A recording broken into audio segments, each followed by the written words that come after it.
System failure की एक वजह जो है वो डाटा एंट्री भी बनती है।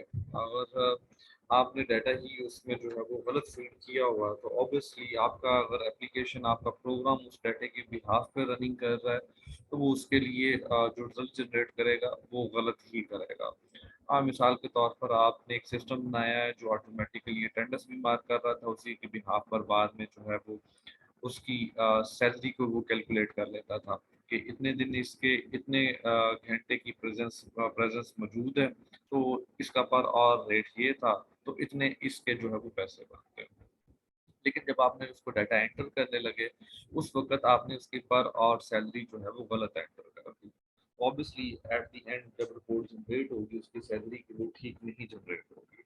या आपने जो टैक्स कैलकुलेशन करनी थी उस टैक्स कैलकुलेशन के लिए जो जब डाटा एंटर किया वो डाटा जो है वो आपने ठीक तरीके से एंटर नहीं किया, उसमें कोई गलती आ गई। अब वो डाटा एंट्री की जो गलती है वो ऑब्वियसली सिस्टम फेलियर की जो है वो रीजन बनेगी। Lack of accountability for errors. बात का क्या होता है कि हमारे जो एरर्स जो अकर होते हैं उसके ऊपर हम लोग एहतसाब नहीं करते हैं कि ये एरर की वजह क्या थी। ये क्या एनालिसिस के प्रॉब्लम थे, ये डिज़ाइनिंग के प्रॉब्लम थे, ये कोडिंग के प्रॉब्लम थे या किसी और जगह पे ये वाले प्रॉब्लम आए थे। तो चूँकि प्रॉपर्ली अकाउंटेबिलिटी नहीं होती है जिसकी वजह से एरर्स जो है वो की रेशियो जो है वो रिड्यूस नहीं होती है। तो इसलिए अगर प्रॉपर्ली इसके लिए चीज़ें डिज़ाइन कर ली जाएँ और आइडेंटिफ़ाई कर लिया जाए कि ये जो सिस्टम फ़ेल हुआ इसकी वजह ये वाले जो वो फैक्टर्स थे और उन फैक्टर के ज़िम्मेदारान ये लोग थे और आप उनको प्रॉपर उनकी अकाउंटेबिलिटी करते हैं, नतीजतन जो बाकी लोग हैं, वो मोहतात हो जाएँगे। वो जो सिस्टम डिज़ाइन करेंगे, वो पहले की निस्बत ज़्यादा एहतियात से चूँकि डिज़ाइन हो रहा है, तो उसमें एरर के चांसेस भी कम हो जाएँगे। क्योंकि एरर के चांसेस कम होने जो है वो एक वजह बनेगी कि आपका सिस्टम फ़ेल ना हो सके।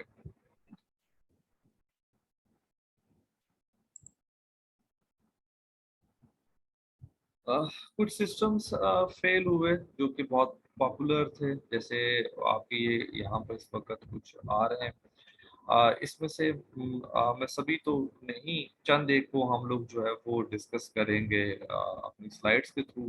एक आध को हम वैसे भी देख लेते हैं। जैसे एटी&टी कंपनी की अगर बात करते हैं, तो ये कंपनी मोबाइल के हवाले से थी।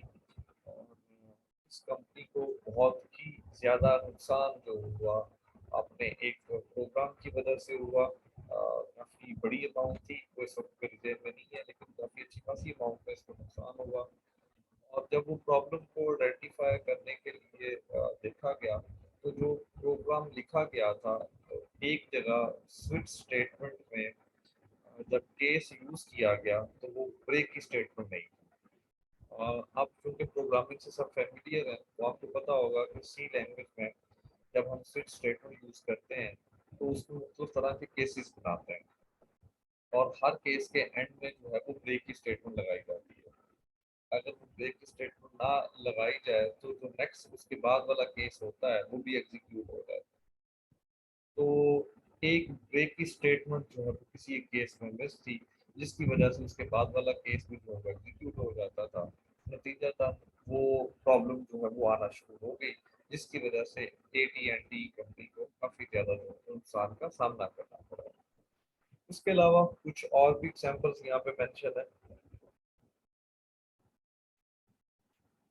जैसे बात का कोई एक बिजनेस है और वो बहुत ज़्यादा पैसे जो है वो लगा देता है अपने कंप्यूटर सिस्टम के ऊपर। चूँकि एक बहुत अच्छी अमाउंट, अच्छी खासी जो है वो रकम इस्तेमाल कर दी गई है अपने सिस्टम को ऑटोमेट करने के ऊपर, और वो सिस्टम भी प्रॉपर्ली जो है वो एग्जीक्यूट नहीं हो रहा था। नतीजतन वो कंपनी जो है वो बैंकरप्ट हो सकती है। और एक फेडरल एजेंसी थी किसी मुल्क की, और उसने एक सिस्टम डिज़ाइन किया जो कि आर्टिफिशियल इंटेलिजेंस के ऊपर वो बनाना चाह रहे थे, जिसके नतीजे में वो जो इंफॉर्मेशन अपने एजेंट्स को पास करना चाह रहे थे वो खुद ब खुद उन्होंने इसके ऊपर डॉलर्स जो है वो एक्सपेंस किया और काफ़ी साल उसको दिए, लेकिन अल्टीमेटली वो सिस्टम जो है वो इतना मैच्योर नहीं था कि उसकी इंफॉर्मेशन के ऊपर रिलाई किया जा सकता। नतीजतन उसको रोक दिया गया।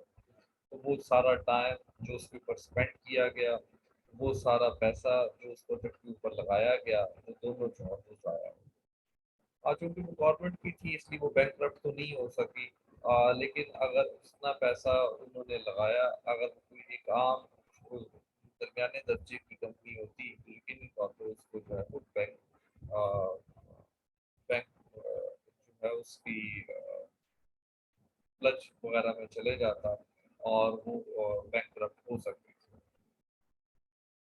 इसी तरीके से डेनवर एयरपोर्ट की एग्जांपल है और अरीना 5 रॉकेट की एग्जांपल्स है। अगर मैं डेनवर एयरपोर्ट की अगर हम बात करें तो एक बैगिंग सिस्टम बेसिकली इन्होंने बनाना था और वो जब ये एयरपोर्ट बन रहा था तो डिसाइड किया गया कि एक बैगिंग सिस्टम जो है उसको डिज़ाइन करना था। बैगिंग सिस्टम के हवाले से अगर मैं बात करूँ तो जब हम किसी भी एयरपोर्ट पे लगेज की बात करते हैं तो कुछ ऐसी एक्टिविटीज़ हैं जो कि लाज़मी तौर पर वहाँ पे परफ़ॉर्म की जाती है। मिसाल के तौर पर चेक इन के दौरान जो चेक इन एरिया है वहाँ से डिपार्चर गेट तक जो है वो लगेज का लेके जाना। इसी तरीके से जब कोई फ़्लाइट आ जाती है तो फ़्लाइट से जो है वो सारा लगेज जो है वो उसको ट्रांसफ़र करना चेकआउट गेट की तरफ। इसी तरीके से अगर 2 फ्लाइट कनेक्टेड हैं तो एक प्लेन से लगेज को ट्रांसफ़र करना दूसरे लगेज की तरफ। तो इस तरह की मुख्तलिफ एक्टिविटीज़ हैं जो कि एक एयरपोर्ट के ऊपर जो है वो लगेज के हवाले से परफ़ॉर्म की जा रही होती है। तो ये जब डेनवर का इंटरनेशनल एयरपोर्ट बनाया जा रहा था, तो उसके लिए यही सारी चीज़ों को डिज़ाइन करना था। लेकिन इस प्रोजेक्ट के ऊपर जो है वो शुरू में कुछ एनालिसिस प्रॉब्लम जो है वो आ गए जिसकी वजह से इसको प्रॉपर्ली एनालाइज नहीं किया गया कि वहाँ पे कितनी कंपनीज जो हैं वो आकर काम करेंगी। जैसे अगर हम कह सकते हैं कि ए कंपनी के भी वहाँ पे जहाज़ आएँगे, बी के भी आएँगे और सी के भी आएँगे। तो उस पे इन्होंने प्रॉपर वर्किंग नहीं की। इन्होंने एक कंपनी के लिहाज से उसको डिज़ाइन कर लिया, लेकिन जब उसको ऑपरेशनल में लेके आए, तो वहाँ पे एक से ज़्यादा कंपनीज़ के जो है वो जो है एयरप्लेन्स वहाँ पे लैंड होते थे। जिसकी वजह से वो सिस्टम जो है वो प्रॉपर्ली एग्ज़ीक्यूट नहीं हो पा रहा था। तो वो जो ऑटोमैटिकली लगेज की ट्रांसफ़र थी वो मुमकिन नहीं हो पा रही थी। कुछ तकरीबन कोई 560 मिलियन ये ओवर बजट भी हो चुका था जब इसको डिज़ाइन किया गया और उसकी रीज़न क्या बनी कि इसके ऊपर काम शुरू करने में देर हो गई। इसके डिज़ाइनिंग इश्यूज़ कुछ इस तरीके के आ गए। तो वो ओवर बजट भी बहुत हो चुका हुआ था।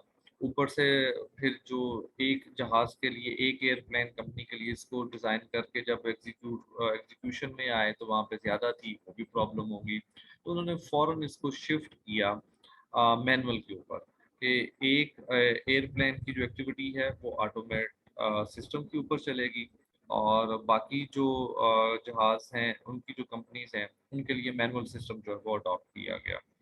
अब वो मैनुअल सिस्टम में चूँकि वो लेबर सिस्टम आ जाता था, उसकी ऑपरेशनल कॉस्ट बहुत ज़्यादा जो है वो उनको हिट होना शुरू हो गई। कोई तकरीबन ऑलमोस्ट कोई 10 इयर्स जो है ये चला था। उसके बाद वो कंपनी जो है उन्होंने मेंटेनेंस कॉस्ट जो है वो इसको जो है वो मेंटेनेंस कॉस्ट इसकी अफ़ोर्ड नहीं कर सके थे। नतीजतन उन्होंने इस सिस्टम को जो है वो बंद कर दिया। तो यहाँ पे कुछ मेन रीज़न्स इसीलिए लिखी गई हैं ताकि आपको अंदाज़ा हो सके कि ये क्यों फ़ेल हो गया क्योंकि हमने शुरू में यही बात की थी कि हम साथ-साथ वो चीज़ें भी देखेंगे जिसकी वज़ह से ये फ़ेल हो गया था। तो पहली तो ये थी time allowed for development was insufficient जो इसको टाइम अलाउ किया गया था वो इनसफिशिएंट था। वो इतना ज़्यादा अच्छा नहीं था। इसके अलावा जैसे मैं पहले भी बात कर रहा था कि प्रोजेक्ट में बहुत ज़्यादा चेंजिंग्स जो है वो उसको स्टार्ट करने से पहले स्टार्ट करने में देर लग गई क्योंकि उसमें बहुत ज़्यादा चेंजिंग्स लेके आई जा रही थी और वो चेंजिंग्स इतनी ज़्यादा थी कि अल्टीमेटली जब उसको डिप्लॉय किया गया तो वो एक अच्छा इम्पैक्ट जो है वो क्रिएट नहीं कर रही थी। हमारा इसलिए हम कोशिश करते हैं कि प्रोजेक्ट जब भी कोई एग्जीक्यूट करना हो तो उसका इम्प्लीमेंटेशन से पहले उसके एनालिसिस प्रॉपर्ली कर लिए जाएँ ताकि जब हम साथ-साथ चेंजिंग्स करते हैं तो उसका इम्पैक्ट जो है वो इंतहाई नेगेटिवली जो है वो अकर होता है। तो इस डेनवर एयरपोर्ट में भी कुछ ऐसा ही था कि बहुत ज़्यादा एनालिसिस और डिज़ाइनिंग के बाद बहुत ज़्यादा जो है वो चेंजिंग्स चूँकि कर ली गई थी, नतीजतन ये सिस्टम जो है वो प्रॉपर्ली एग्ज़ीक्यूट नहीं हो पा रहा था।